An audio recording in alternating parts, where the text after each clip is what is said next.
Game of Thrones, A Song of Blood and Fire. Prologue.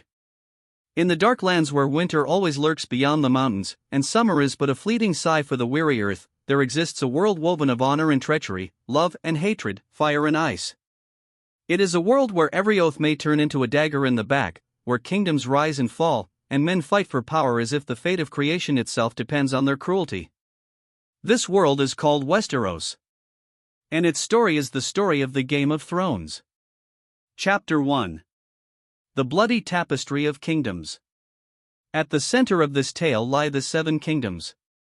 Once united under the rule of House Targaryen, who had come from the east to stride dragons, they stood as one. But the dragons were gone, their fire extinguished, and with them the might of the dynasty waned. The throne forged from 1,000 captured blades, the Iron Throne, became the cruelest symbol of all. Kings and queens, lords and warriors, noble and vile alike, they all sought but one thing, to sit upon it. But none truly understood. The Iron Throne belongs to no one. It devours all who dare sit upon it. Chapter 2. House Stark honor in winter. In the north, where snow never fully melts, there lived House Stark. They were guardians of honor, justice, and the old ways. Ned Stark, Lord of Winterfell, a man with a heart of stone and a soul devoted to his family. His children Robb, Sansa, Arya, Bran, Rickon, and the shadowed figure of Jon Snow, the bastard born in secrecy. Their words, "Winter is coming."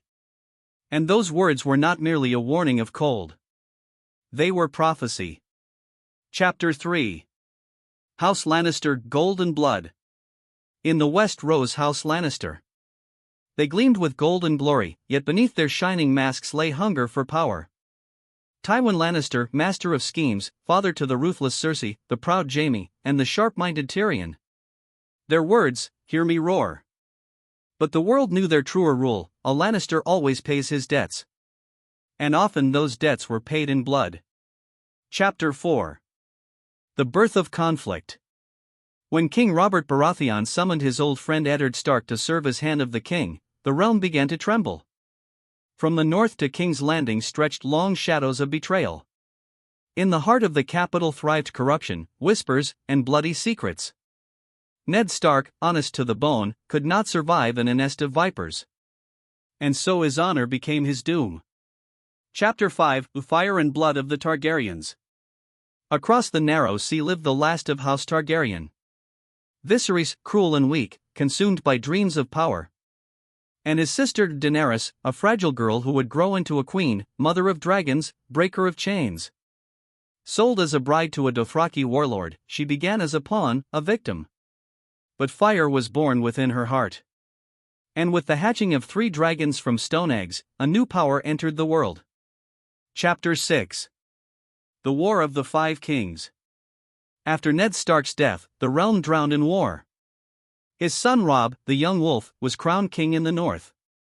Stannis and Renly Baratheon waged their own claims, denouncing Cersei's children as bastards.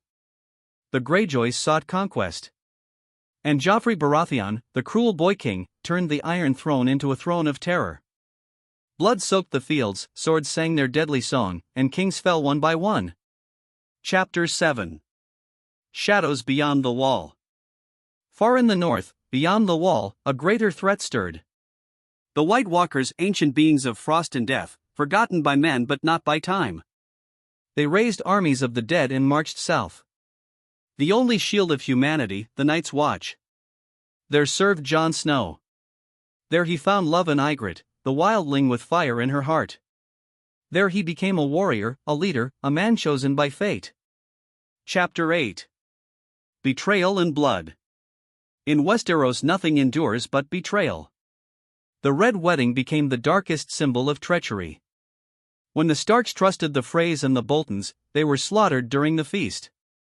Robb Stark and his mother Catelyn fell, their banners drowned in blood. That night forever changed the song of the war. Chapter 9. The Return of Dragons. Daenerys, now a queen in her own right, forged armies. She freed slaves, broke chains, and unleashed dragonfire upon her enemies. She believed her destiny was the Iron Throne. And the world of Westeros began to tremble at the thought, the Mother of Dragons was coming. Chapter 10. The Night King. Yet all the wars of men were but shadows of the true battle. In the far north, the Night King gathered his host. He was the chill without end, the death that cannot be stopped. His goal was simple: to extinguish all life. Chapter 11. The End of the Game. Jon Snow, Daenerys, Arya, Sansa, Tyrion each walked their own path, yet all roads led to the end. The war against the dead was won, but at great cost. And then began the war for the throne itself. Daenerys, in her fury, burned King's Landing to ash. Her dream of freedom became tyranny. And Jon, who loved her, was forced to end her life. Epilogue. The Game of Thrones was over. The Iron Throne lay in ruins. The kingdoms were given a chance to begin anew. But the memory of fire, blood, and betrayal remained. For in Westeros, no one plays the Game of Thrones without paying with their life.